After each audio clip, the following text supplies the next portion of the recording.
Salut tout le monde! Alors, j'espère que vous allez bien. Donc, on se retrouve aujourd'hui pour un nouveau podcast qui sera consacré du coup au tricot et à la couture. Donc, avant tout ça, avant de commencer, du coup, je me présente. Je m'appelle Margot du compte YouTube Les Créas de Margot. Donc, pour me trouver aussi sur Instagram, moi je poste pas en fait. Mais j'ai envie de poster, mais je prends pas le temps. Et puis j'ai des idées bien précises de ce que je veux poster sur Instagram. Enfin bref. Pour l'instant, je ne poste pas. Je vous préviendrai du coup quand je poste des trucs sur Instagram. Mais du coup, pour l'instant, n'allez pas voir. Hein. Enfin, il n'y a pas grand chose. Du coup, je veux aussi remercier tous ceux qui se sont abonnés récemment. J'ai eu un flot de personnes qui se sont abonnées suite à ma dernière vidéo. Et je vous remercie infiniment de vos abonnements, ça me fait beaucoup plaisir. Voilà. Donc j'espère que mon contenu vidéo continuera à vous plaire. Donc là, comme vous avez bien remarqué, ça fait 2 semaines que j'ai tourné une dernière vidéo. Je vais essayer de vous la poster rapidement, comme ça je me dis c'est sympa. Parce que la dernière fois que je vous avais parlé, il y avait quelqu'un qui me disait que je postais pas beaucoup de vidéos. Et c'est vrai que j'ai pas forcément le temps. Et j'ai donc du coup je fais pas non plus beaucoup de création, enfin je coupe pas beaucoup et je ne tricote pas beaucoup, enfin sauf que le tricot c'est très long donc en fait pour vous présenter quelque chose de terminé en fait ça prend du temps.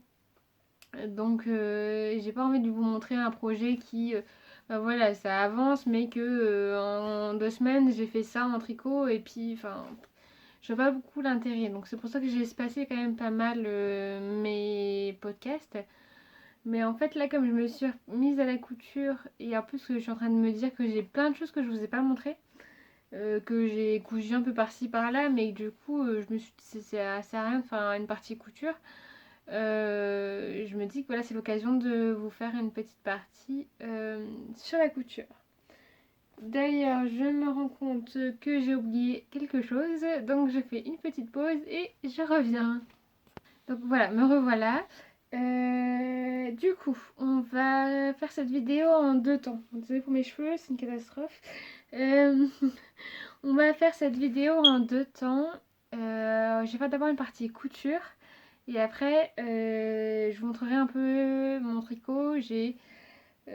Donc en couture, j'ai 4 choses à vous montrer. Et en tricot, j'ai un projet terminé et un projet en cours. Donc voilà, donc on va commencer tout de suite par la partie couture. Et pour ceux qui ne sont pas intéressés, je vous mets le temps où ça commence le tricot en barre d'infos. Voilà, donc pour la couture, on va commencer par une blouse que j'ai faite dans un tissu que j'ai acheté à Toto. Donc en fait, alors le tissu se présente comme ceci. Voilà. Bon, ça paraît un peu beaucoup là comme ça, mais en vrai, je sais pas, moi j'aime bien. Donc, les finitions sont pas faites, il faut que je les fasse, que je surfile un peu par toutes mes coutures. Euh, donc, ça, on peut penser que c'est la blouse qui a fait la blouse de Sophia de la maison Victor, parce que c'est une blouse qui ressemble assez fortement, mais en fait, c'est pas du tout la blouse Sophia.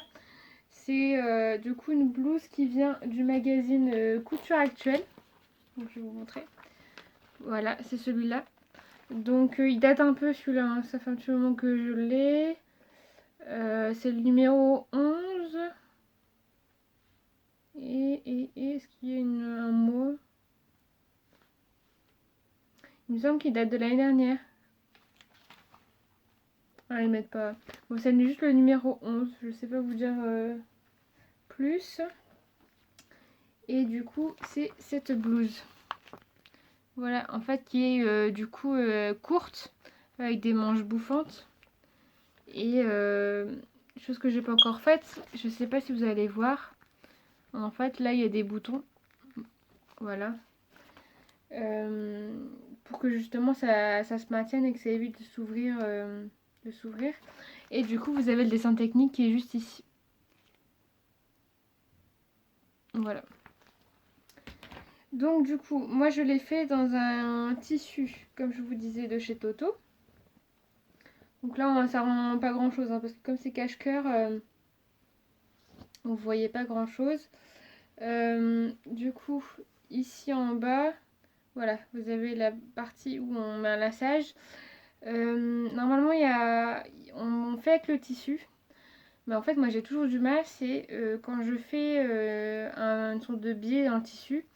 Au moment de le retourner, mes coutures elles lâchent en fait. Je vais être pas très délicate. Et du coup, ce que j'ai fait, c'est que j'ai mis un petit ruban noir en satin. Que moi j'ai, parce que j'ai fait pas mal de scrapbooking et que du coup il me reste du matériel. Et de toute façon, au pire, pour ceux qui n'ont pas fait de scrapbooking et qui veulent faire cette blouse, je pense qu'en mercerie, les rubans qu'ils vendent, c'est exactement la même chose. Voilà. Désolée, ça me perturbe. Ah voilà. Ça brillait à l'intérieur, je ne trouvais pas comment le remettre correctement.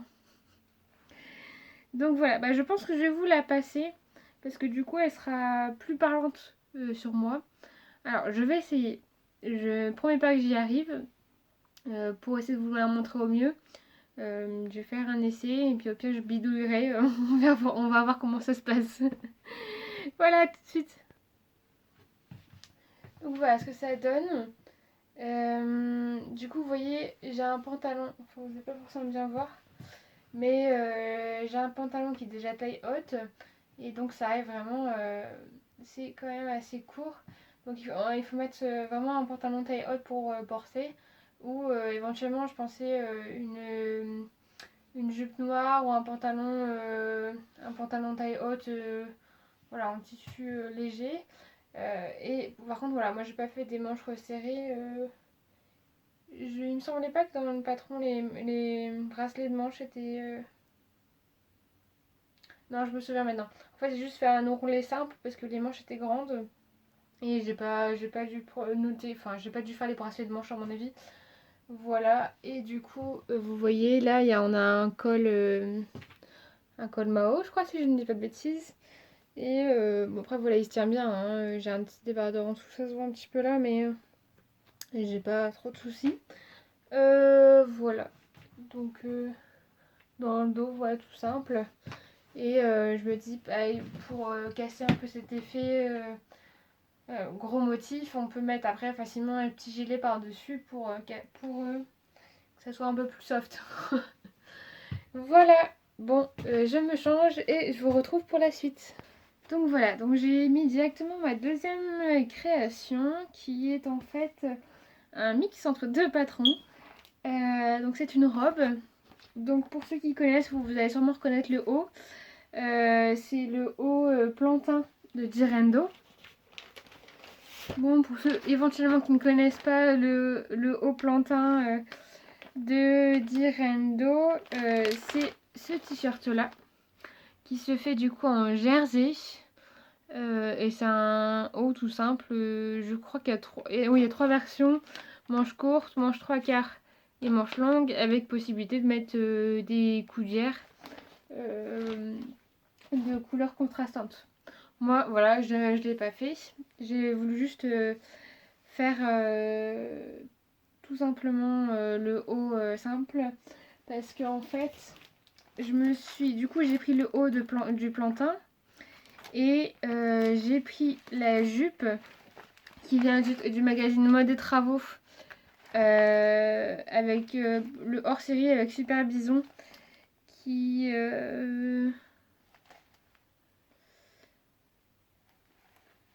je ne sais pas de quelle daté. Mais c'est pareil, ça date de l'hiver dernier, il me semble. Et du coup, j'ai pris la jupe matelassée. Donc, en fait, ça c'est la robe matelassée. Et elle se caractérise justement par une robe asymétrique avec une patte de boutonnage sur le côté. En fait, vous allez peut-être mieux le voir ici, sur le dessin technique. Voilà. Donc avec la jupe froncée, des poches et une batte de boutonnage sur le côté. Et en fait, moi, cette batte de boutonnage, elle me dérangeait. Je me voyais pas avoir quelque chose de complètement fermé au niveau du haut. Du coup, ce que j'ai fait, c'est que j'ai pris le haut du plantain. Et le haut du plantain, en fait, je l'ai mis à côté sur mon patron de ma robe pour voir un peu jusqu'où ça allait pour faire la jupe. Donc, en fait, elles tombait pile poil au niveau du plantain. On a deux lignes qui disent endroit pour raccourcir ou pour rallonger le plantain. Donc, moi, j'ai coupé, enfin, je me suis arrêtée pile là. Et du coup, après, au niveau de la jupe, par rapport à mes dimensions de mon plantain, moi, normalement, je mets du 40 et au niveau de la jupe, du coup, ça, il me disait que par rapport au tombé du plantain à la fin, ça, ce qui sera, enfin, où j'étais vraiment dans les tracés, c'est ça, je tombais dans du 42. Donc, je me suis dit, par sécurité, je vais faire du 42. Et au final, c'est beaucoup trop grand. Parce que déjà, en fait, le plantain, il est pas très fité. Donc déjà, ça élargit un peu la silhouette. Et en plus, moi qui ai en jupe, qui ai pris une taille au-dessus, ça élargit encore plus ma silhouette. Et du coup, en fait, là, je vous la montre avant de la modifier. Mais je vais la reprendre complètement. En fait, je vais raboter la jupe derrière. Parce que c'est des poches à l'italienne en plus. Donc on veut pas... je peux plus du tout toucher devant. Bon, c'est compliqué. Et le plantain, c'est pareil. Je vais le resserrer un petit peu plus aussi. Et du coup, bah, je vais vous montrer... ah oui, juste avant, je vous montre un peu le tissu. Donc, c'est un jersey que j'ai acheté au marché d'Oisem, qui est de hyper bonne qualité. Enfin, je ne l'ai pas encore beaucoup porté, mais au vu de... Je pense que ça va être quelque chose de très bonne qualité. Je me souviens que je l'avais payé j'avais quasiment pas payé grand chose. À mon avis, j'avais peut-être 6 euros le mètre. Enfin, c'était vraiment... franchement, c'était donné pour du jersey. Donc on verra combien de temps ça dure dans le temps. Mais a priori, il n'y a pas de raison que ça soit de mauvaise qualité. Surtout que à ce marchand-là, j'ai déjà acheté pas mal de tissus. Et a priori, les tissus durent très bien dans le temps. Donc je m'inquiète pas trop du jersey. Donc voilà. Donc après, oui, effectivement, ça fait des petits plis. Mais je pense que ça, c'est en cousant... j'ai du mal à coudre le jersey, je pense. Voilà, ah oui, et pareil, en fait, c'était la première fois que je cousais du jersey, donc j'avais acheté une aiguille double spéciale. Et en fait, c'est ma machine... Enfin, en fait, mon ancienne machine que j'avais chez mes parents ramait complètement pour piquer. Il plantait Il plantait régulièrement. Et quand je suis arrivée ici sur ma bonne machine, donc j'ai monté un peu de niveau de machine, j'en ai une nouvelle. Euh, et ben, mon aiguille en fait a pété, a cassé assez rapidement, je sais même plus pourquoi. Bref, j'ai cassé mon aiguille, donc je me suis dit bah tant pis, on continue à l'aiguille simple en point droit, mais par contre j'ai bien utilisé une aiguille à jersey. J'ai fait plusieurs tests à essayer de les tirer dans le jersey. Au niveau des coutures, en forçant un petit peu, ça a jamais cassé. Donc je me dis, on verra bien dans le temps. Je sais que ça peut casser au vu de... C'était pas le point normalement, il faut prendre un point zigzag en machine. Là, j'ai pas fait ça. Donc on verra bien. Donc je vous montre. Bon, voilà, vous n'allez pas voir grand chose parce que je peux pas vraiment m'enculer plus. Et comme je suis pas très grande, je peux pas vous montrer. Mais grosso modo, bon, j'ai gardé mon jean, mais ça m'arrive en dessous du genou. La robe, donc je pense que je vais l'ajuster. Donc un peu plus.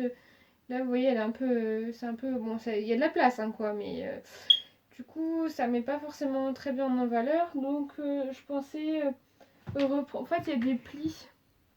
Il y a des plis qui sont marqués. Et je pense que du coup, je vais raboter un peu comme ça avec les plis. Je pense que je vais faire quelque chose un peu comme ça. Et comme ça va être un peu plus joli au porté, je pense. Et du coup, après, il y a des poches. Voilà, super sympa. Mais sinon, je suis très contente de ma petite robe. Voilà, bah, je vous retrouve tout de suite pour le reste de la vidéo. Donc voilà, donc c'est tout pour les vêtements. Alors après, je vais regarder la vidéo de... Je ne sais plus son nom. En plus, je vois très bien sa tête, par son nom, je ne sais plus du tout. Je suis désolée. Je mettrai son nom juste là sur l'écran. Qui parlait justement qu'elle a utilisé des chutes de tissu pour faire un porte-monnaie. Et c'est vrai que j'avais oublié, mais moi en fait j'ai fait comme elle, en fait j'ai utilisé des chutes de tissu pour faire un petit porte-monnaie pour mettre mes cartes, ma monnaie, etc. Parce que en fait je me baladais avec un portefeuille qui était énorme, qui prenait beaucoup de place, surtout parce qu'en fait c'est la structure qui faisait que ça prenait beaucoup de place. Et ça m'énervait en fait, ça prenait une place fou dans mes sacs. Et quand je me disais prendre un petit sac pour aller pour sortir, en fait, ça prenait toute la place quoi. Il y avait plus de place pour rien du tout. Donc je me suis cousu en fait un petit porte-monnaie hyper simple euh, avec des chutes de tissu. Donc voilà, mon petit tissu hibou, une petite fermeture éclair et une doublure. Euh, Vous allez rien voir. Avec une doublure avec des plumes comme ça, que je sais pas si vous vous souvenez, mais je l'avais montré dans mon... Je crois que c'était mon premier ou deuxième podcast, je m'étais fait un t-shirt Arsène dans ce tissu-là. Voilà, donc c'est tout simple. Et justement, elle parlait qu'elle allait faire un tuto de ces trousses-là, typiquement, hein, parce que moi je fais sans patron. Juste, vous prenez la taille d'une carte bleue, à peu près. Vous rajoutez un peu plus. Moi, j'avais une fermeture éclair qui convenait bien.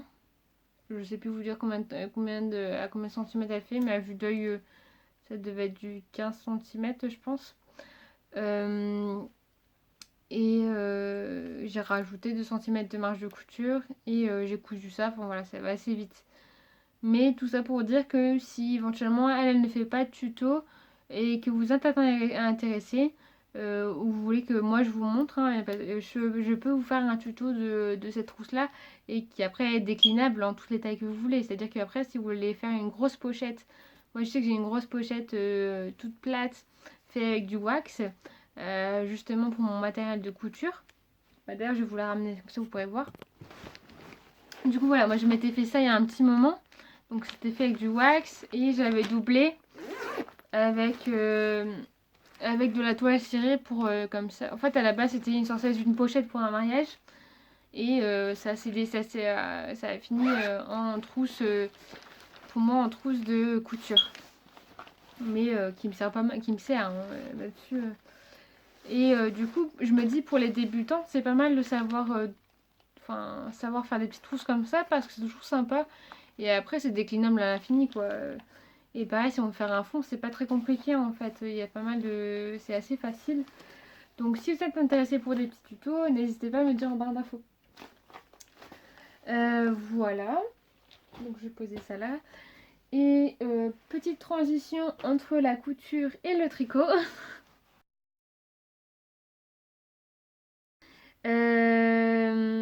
J'ai fait du coup pour ceux qui font du tricot, j'ai fait une trousse à aiguille circulaire. Donc moi, elle se présente comme ceci. Enfin, quand elle est roulée, voilà, ça prend pas beaucoup de place, hein, ça fait vraiment assez fin. Donc c'est pareil, hein, j'ai utilisé des petits rubans que j'avais en stock, du tissu que j'avais en stock, parce que le but était d'essayer le patron que j'avais repéré. Et du coup, quand on ouvre, ça se présente. Alors, ça se présente d'abord comme ceci. Après, on l'ouvre encore, on a des pochettes, une protection pour les aiguilles. Et quand on lève, voilà, donc du coup, là c'est ouvert. Voilà, donc moi j'ai rangé mes aiguilles circulaires ici. Ici en fait on a deux pochettes pour mettre les ciseaux et la règle. Moi il faut que je range ma règle mais elle n'est pas encore, j'ai oublié de la ranger. Ici j'ai mis mes arêtes câbles, pardon, parce que moi c'est un kit Knit Pro. Donc on a des arêtes câbles. Du coup là c'est des arêtes mailles, un aiguille à torsade. Ici c'est pour ranger les câbles. Voilà, et il y en a un qui se fait la malle. Et du coup en fait j'avais fait j'avais cousu ça parce que j'avais une quelqu'un qui regardait mes vidéos qui m'avait demandé si je faisais des trousses, euh, des sacs, enfin des trousses pour ranger les aiguilles circulaires, enfin pour ranger les aiguilles. Et en fait j'avais repéré des patrons mais je voulais les tester. Et du coup je pense notamment que c'était pour acheter parce que je parlais à un moment donné d'ouvrir ma boutique en ligne. Je l'ai toujours au coin de ma tête, c'est juste que en fait ça prend du temps. Euh, Ça prend du temps plus dans le sens où pour moi j'ai envie de faire j'ai envie de fonctionner par collection entre guillemets. C'est-à-dire qu'en fait je vais utiliser des tissus et ça sera des projets uniques. C'est-à-dire qu'au moment donné où il n'y en aura plus, enfin en fait chaque projet sera unique en fait. Il y aura une taille, un projet, enfin voilà, chaque tissu sera utilisé qu'une seule fois, d'une seule manière. Enfin voilà, ce sera que des projets uniques. Et donc du coup, je veux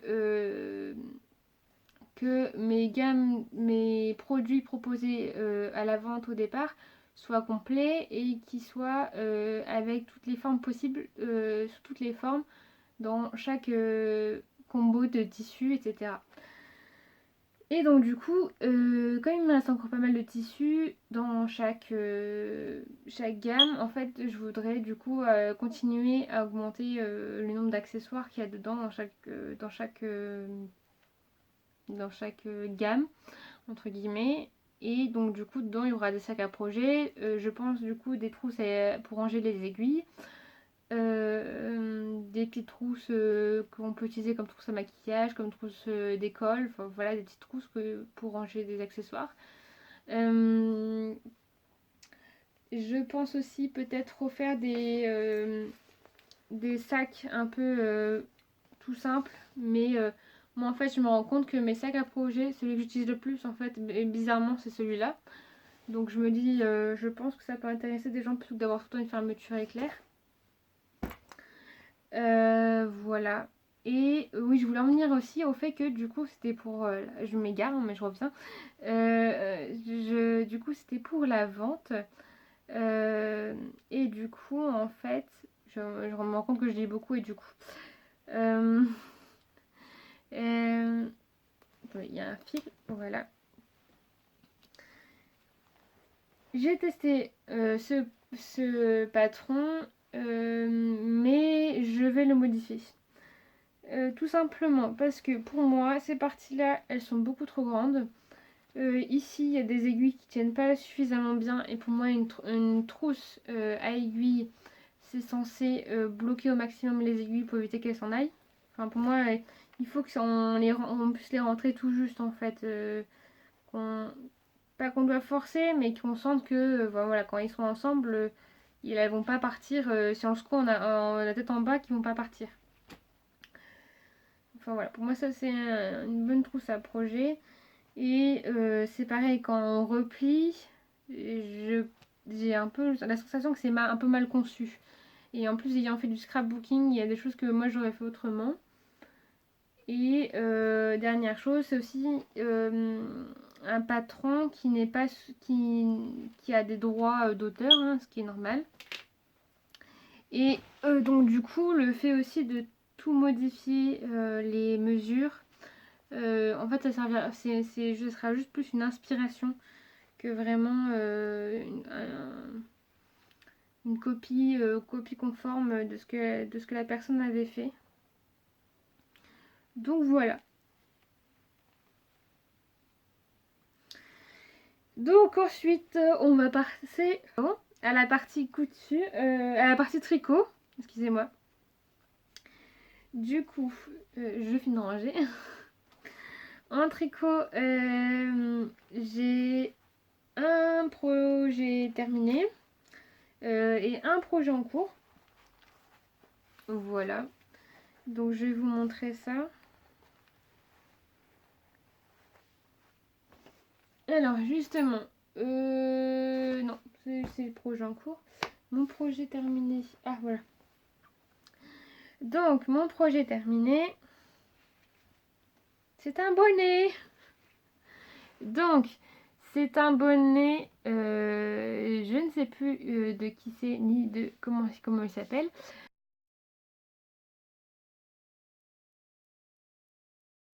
C'est un bonnet gratuit sur Ravelry qui est du coup avec du jacquard. Mon premier jacquard. Voilà. Qui se tricote en rond. Voilà, simplifié, qui se tricote en rond. Du coup, comme c'est un patron gratuit, je peux vous expliquer. Du coup, on commence par ici, on fait des côtes de 2. On tricote quelques centimètres en point gris. La seule chose que j'y pense, au départ, là, je me suis trompée. Il devait y avoir du blanc ici pour monter les mailles et faire un premier tour, je crois, de blanc. Et après, on commençait seulement les côtes. Je n'ai pas vu et j'ai oublié de le faire. Donc, je me dis, c'est pas grave, hein, c'est bien comme ça me va bien aussi. Ensuite, on suit un diagramme pour faire ce point-là. Il n'y a jamais plus de 3 mailles entre chaque couleur. Donc, en fait, on a juste à faire glisser le fil derrière. Moi, en fait, les bonnets, je les aime bien slouchy. Donc, ça veut dire que ça tombe un peu derrière. Parce que déjà là j'ai pas une tête à bonnet, mais alors en plus si je le fais qui colle c'est très moche. Enfin, personnellement je trouve que ça ne me va pas du tout. Et donc du coup je l'ai fait, en fait j'ai rajouté, donc j'ai fait le bon nombre de centimètres ici. Ici j'ai fait le diagramme et c'est un diagramme de 17 rangs je crois. Et du coup j'ai rajouté les 8 premiers rangs pour faire pour être pour que ça s'allonge un petit peu. Et le souci, c'est qu'en faisant ça, en fait, elle disait que pour commencer à faire les diminutions, il fallait avoir 20 centimètres. Mais du coup, moi j'avais rallongé et que je n'avais pas mesuré avant. Et ben en fait, du coup, je me suis un peu basée sur la longueur qu'il y avait ici. Pour à peu près commencer les diminutions au même endroit. Un petit peu avant, je crois que là, ça me faisait 7 centimètres. J'ai dû commencer à 4-5 centimètres à faire les diminutions. Et c'est pareil, en fait, moi, les diminutions, j'ai pas du tout fait pareil parce que, en fait, elle, je trouve que sur son projet, les parties, voilà, avec les diminutions, ça se voit, ça fait vraiment comme ça. Et je me suis dit que si on faisait des diminutions un peu différemment, peut-être que ça se verrait un peu moins. Du coup, au lieu de faire, en fait, pour faire la diminution, euh, elle enchaîne diminution sur diminution. Moi, ce que j'ai fait, c'est que du coup, j'ai fait une diminution, une maille, une diminution, une maille, une diminution, une maille. Mais après, j'ai fait comme elle, en fait. Mais du coup, mes diminutions se prolongent un peu plus longtemps parce que du coup, j'avais forcément plus de mailles à chaque fois qu'elle en enlevait plus. Je sais pas si vous comprenez. Grosso modo, je répète. Moi, j'avais plus de mailles que elle, ce qu'elle disait, vu que je faisais mes diminutions moins rapidement. C'est bon. Donc voilà, et donc du coup je pense que sur ce bonnet, je vais rajouter un petit pompon au bout pour masquer un petit peu l'effet, voilà, le fait un peu... Mais bon.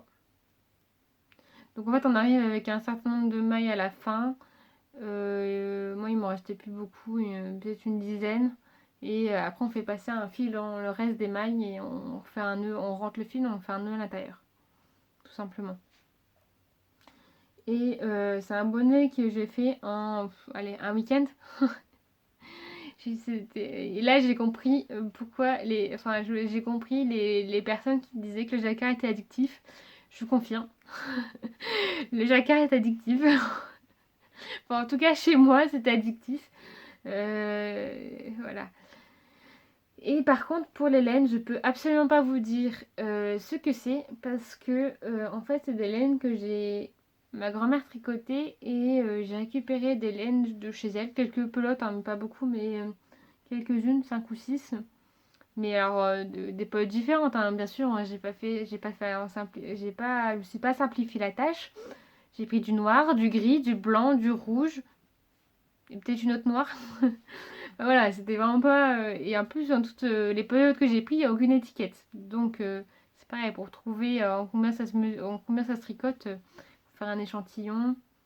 Voilà, un petit peu au visuel. Donc, voilà. Bah, donc, du coup, ah oui, et je vais peut-être vous montrer mon jacquard. Parce que je suis fière, hein, c'était mon premier jacquard, donc je peux vous montrer l'envers. Je pense que ma tension est pas trop mauvaise. Après, je vous dis, c'est mon premier jacquard, donc pour me juger toute seule, je sais pas. Pour ceux qui s'y connaissent, vous pouvez me dire si c'est pas mal. Voilà. Et bah, du coup, je peux vous l'essayer. Ça, vous allez voir un petit peu ce que ça donne. Voilà.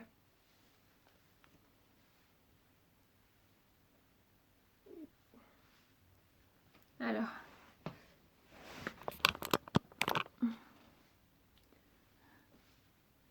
Ouais. Vous voyez? Voilà. Et du coup, là, ça tombe un petit peu. Et je me dis, là, il va y avoir le pompon. Que ça va donner un côté un peu sympa à la chose. Enfin, un peu plus sympa. Je pense. Voilà. Ça, c'est le premier projet. Enfin, c'est le seul projet terminé. Qui du coup qui est passé un peu au devant du projet en cours. Parce que en fait, je sais pas si je vous l'ai dit dans ma dernière vidéo, je fais des pulls pour ma mère. Si je vous l'ai dit, pour Noël, je fais des pulls pour ma maman, pour ma soeur. Et là, au vu du temps, je suis pas sûre que j'aurai le temps de faire pour mon papa, mais idéalement, c'est de faire pour mon papa aussi.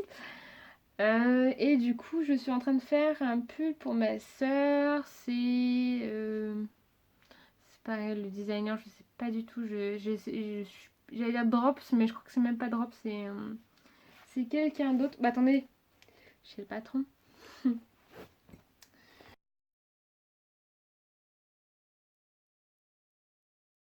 Alors, pour ma soeur, je tricote.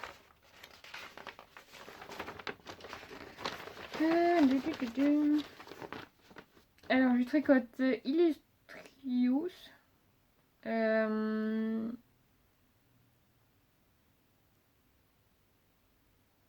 De Emma Wright. Alors, je vais vous montrer. Voilà. Donc, vous voyez, en fait, il y a 3 torsades devant qui sont intercalées par des rangs qui font un peu comme des côtes, mais en fait, tout le pull se tricote, enfin, l'avant du pull est en point mousse pour faire justement ressortir, enfin, tout le pull est en point mousse même. Non, enfin, en jersey en vert plutôt. Il est en jersey en vert. Du coup, pour faire justement ressortir ces torsades et c'est entre guillemets côtes qui en fait faisait juste une alternance de point droit et point vert. Et les manches, pareil, sont que du jersey en vert. Et le dos, d'après ce que j'ai compris, il pouvait être aussi avec des torsades. Mais je me suis dit, pour simplifier, je vais mettre juste les torsades devant. Parce que déjà, ça prenait beaucoup de temps. Alors en plus, s'il fallait faire des torsades dans le dos, je vous dis pas. Et donc voilà, donc c'est un patron gratuit aussi. Et qui malheureusement se tricote à plat. Oui, je dis malheureusement parce que je n'aime pas je suis pas très fan de tricoter à plat. On met beaucoup de temps à faire les choses alors ça pourrait beaucoup plus vite. Mais c'est vrai que j'ai failli faire pour les manches et en fait c'était compliqué parce qu'on commençait avec 42 mailles. Donc tricoter en rond, même en Magic Loop avec 42 mailles, ça va être très chiant. Donc j'ai laissé tomber, j'ai continué à faire à plat. Donc ça c'est mon devant.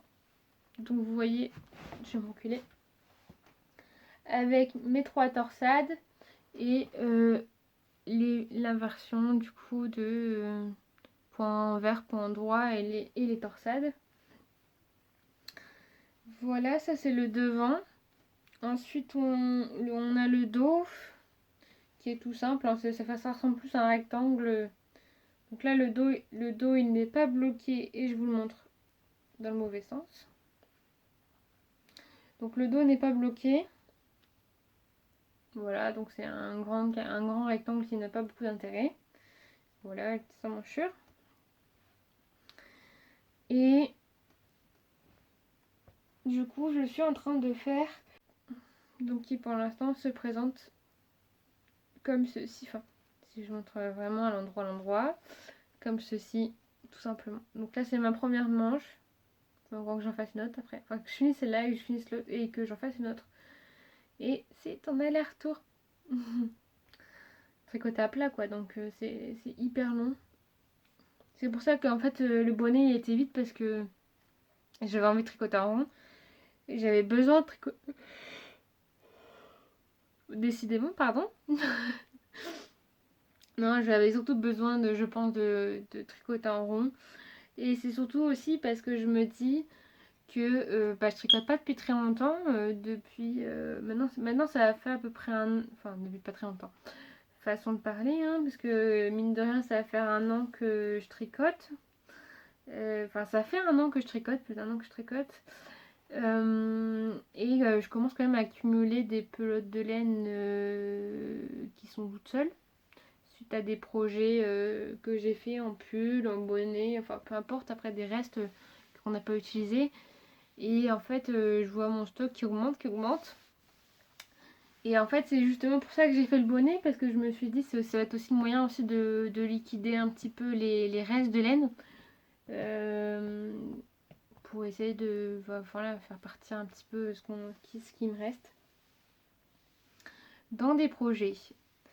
Donc voilà. Et bien écoutez, j'espère que cette petite vidéo vous aura plu. J'essaie de revenir assez rapidement pour une prochaine vidéo.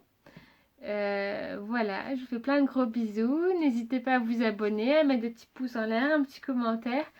N'hésitez pas à me dire aussi si vous voulez des tutos. C'est toujours des choses que je peux faire en tricot ou en couture. Voilà. Bah écoutez, je vous souhaite un bon tricot, de bons loisirs créatifs, faites-vous plaisir. Et je vous fais plein de gros bisous. Bye bye!